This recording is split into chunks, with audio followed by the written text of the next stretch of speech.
Rene, how are you? Thank you for welcome to the HMB Facebook Live. It's the second one that we're doing. It's very lovely to have you joining us. So I appreciate you coming in and keeping us all up to date. So obviously HMB are on to their second monthly live, as I've just said.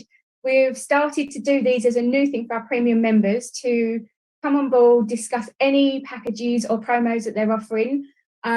So if you want to join us, please do let us know. You can email me at hello@haveringmeansbusiness.co.uk and we will get you booked in. So Rene, obviously you're a second member. It's really exciting to do these and I'm really looking forward to just hearing more about your business. So could you explain to us what it is your business is and who you work with? Yeah, certainly. And thank you for inviting me in. I think that following Carol, I've got big shoes to fill. So I do anything social media related. So if people need help to manage their social media because they haven't got the time or they can't be bothered or they don't have the right English skills, I'll just take it on, just do everything for them. So that could be anything from posting on Facebook, Twitter, LinkedIn, even pretending to be them on LinkedIn, posting into groups, starting conversations, building relationships on their behalf, all of that. Also, I love using Instagram. So I do that for clients, make branded images, share all their information on that platform, pretty much whatever people need. And if they don't need me to do it, then I love training people. So I do training workshops, one-to-one coaching, all that sort of thing. Okay, so is there a favourite aspect of your business that you've got out of doing the social media aspect, training and the coaching, or you like it equally combined? I love the coaching. That is my favourite. And I've got a fantastic colleague, my assistant Michael, who's based in Scotland. He does a lot of the day-to-day management stuff. So he'll source information from across the internet and we'll put out topical articles from newspapers, special magazines, depending what the business is, things that are fun, things that are quirky, things that will appeal to our clients' audiences. Lovely. Yes, he does a lot of that and I focus on the coaching. Okay, so would you consider moving more into coaching in the future? Is that something that you're looking to do as part of your business, or would you still keep the three areas? Not necessarily, because I enjoy every aspect of it. And I do a lot of coaching now. So always, yes, I always welcome more coaching. Excellent. And more workshops, because it's fun and you immediately see how you're helping people and helping their businesses. And I love that. Okay, so with that then, do you offer training to businesses of all sizes, and do you prefer to work more in a niche area, or is it just any industry that you would offer the training to? Yeah, so in terms of training, is it any business right across the board? I do a lot of one-to-one coaching sessions on Zoom, and I do small teamwork on Zoom. But if it's a larger team, then I go into their offices, and I've travelled up and down the country doing that. Full-day workshops, half-day workshops. And just when I do training or coaching with people, I always follow up afterwards because it's a lot to take in. And people sort of say, yes, I get that, I understand, I'll show them, they can do it. But when you're actually back in the workplace and getting on with it, then you think like, what was that? What did she mean? What should I press? So I make sure everyone's really comfortable with what they've learned. Excellent. Is there a particular area in the coaching that you really enjoy discussing with the group when you're doing the coaching, or is it just everything about that? Because there might be particular subjects within the coaching itself that you're more like energetic about. Yes, so I do a lot of arts. I go to an art group and I do painting, I do life drawing. I've just started doing alcohol painting. So I love all the creative stuff. So I love teaching people to create content, visual content. Also, my master's degree is in applied linguistics. So I love English. So I like helping people with content. because that's sort of in my nature. Okay, does that answer your question? Does that yeah, make sense? It does. But I have another question now. So with the visual content, is there a specific platform that you would suggest for people to use, or do you have a preferred choice?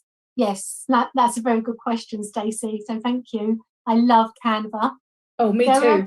There are a couple of different packages that I always recommend to people, and Canva is one of them. Yeah. And I've even blogged about Canva in the past. It's so user-friendly. There's a free version and there's a paid version. I always recommend people get the paid version.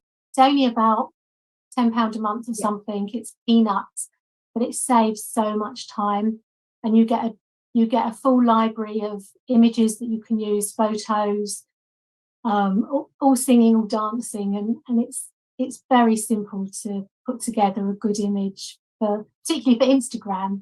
Yeah. You can have all your branding on there. Sorry, I interrupted you. Sorry, it was my fault. Yeah, you can upload your own colours, your brand colours. See, I love this. I'm very passionate about this bit.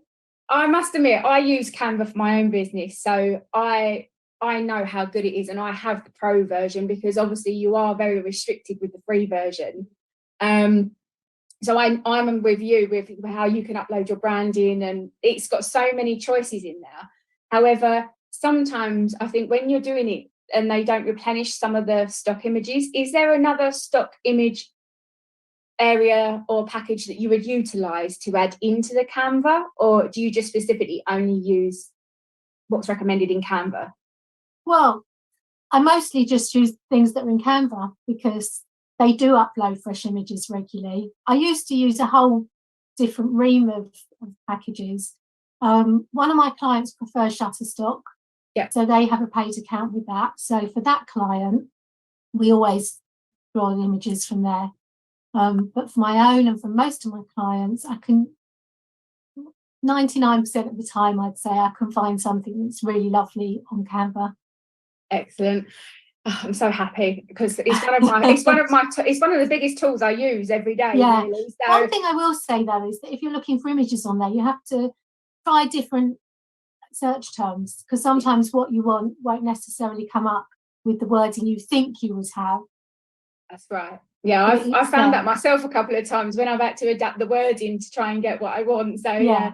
That's a good point actually, Renee. So thank you very much for that. So obviously, can I just ask you, going back to all of the coaching and the packages that you offer, what is the most popular package that people would buy from you?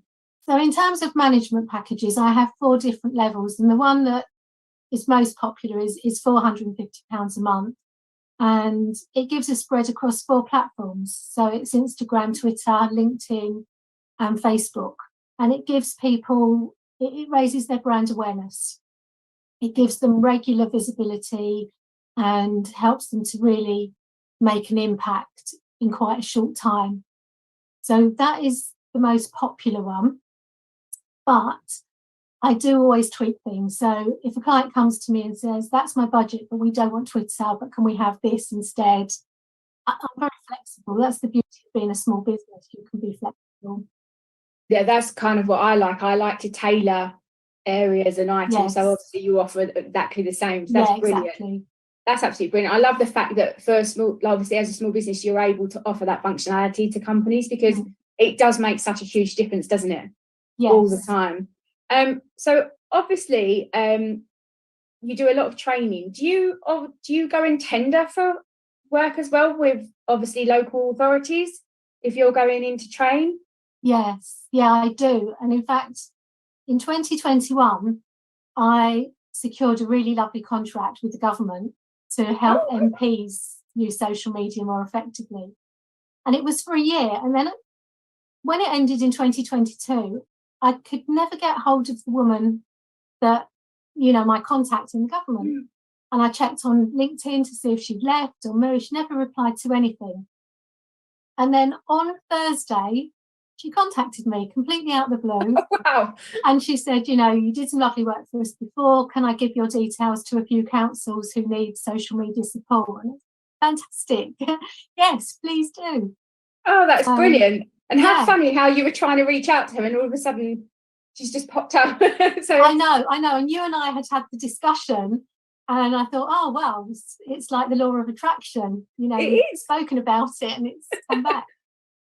It's so funny, isn't it, how the law of attraction works sometimes. It does always amaze me. Yeah.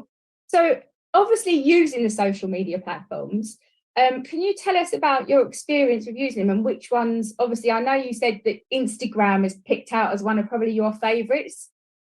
Yes. Yeah. Why is Instagram one of your favorites compared to any of the other platforms that we've got there as well? I think it's fun. It's not appropriate for every business, but it's appropriate for a lot of businesses, and it gives people a visibility to an audience they may not otherwise have got. So where LinkedIn is the platform that brings me most work, and also is the most relevant for most of my clients, because most of my clients are professional businesses. I work with a lot of lawyers and accountants, people, that sort of thing. But I'll still give them a presence on Instagram as well. LinkedIn is where I get most of my work. If it's not through recommendation, then the second source is through LinkedIn. But my other business that I don't know if you know, I'm a tarot reader in my spare time. I didn't know. And so I get most of my business through Instagram. Okay. I didn't know that. That's really interesting. I didn't know you did that. Yes, there's my crystal ball. I don't often show people in a business context. Do you know what? I hadn't even noticed that, actually. So I'm glad you pointed that out. So with the social media and all the platforms, how do you think social media has impacted society and individuals? Do you think it's both positive and negative, or do you think it's all positive? From a business sense, it's all positive because you're able to get your message out instantly, to build an audience, a target audience that you want to engage with, do business with, builds loyalty, builds your network, lets you get feedback from your customers, you can share causes, and you can do business. It's very, very positive. There's nothing negative, I will say, in a business sense for social media. On a personal level, obviously it's different. There's a lot of negativity in the press, and I think we're all aware how things like unrealistic lifestyles and things that are shown particularly affect young people, can impact negatively on people's mental health. But of course the positives are there as well, that you can make friends, build proper communities and share things. So I'm going to ask you another question now. So on the negative side, within the, say, obviously on the society side, as you said, it showcases obviously making wealth very quickly and having large houses, etc., etc. Would you ever consider approaching a borough to do work with them, with the younger generation around that area and how they can see through these items, rather than thinking that it's just a quick instant reality that they can go for, shall we say? Yeah, well, I have done that sort of thing actually, and you know, I've worked for many years with local government, probably too many than I should mention on here. But I hope this answers your question, because I can't remember exactly what the question was. But yes, to help them to engage better with younger people and promote the positives. Not something I'm doing at the moment, but certainly something that I may be doing, and possibly with this new work that's coming in from the lady that I just mentioned. Oh, that's brilliant. Because I think it's quite important to show life in a realistic manner. Yes. And I think, as we're saying, a lot of social media impacts people's viewpoints and opinions for a quick fix sometimes. And actually, a lot of the reality stars that have gone on, you can take the reality TV shows, a lot of people that have gone on there and found fame from those. Yes. It's like they've got rich quick by doing things along those lines. And I think that's not everybody's dream, but people do want to have a lovely lifestyle. So yes. I think keeping the reality with that from a younger generation standpoint is really, really good. And it's a great place to start. Yeah, I'd just make a point about that when you're talking about reality TV, because so much is down to the editing. I've been on a reality TV show. Have you? Yes. My son and daughter-in-law got married on Don't Tell the Bride. Oh, fabulous. We had 2 weeks of cameras following us around. That is brilliant. Thank you so much, Rene. Thank you so much for inviting me along. It's been really fun to talk to you.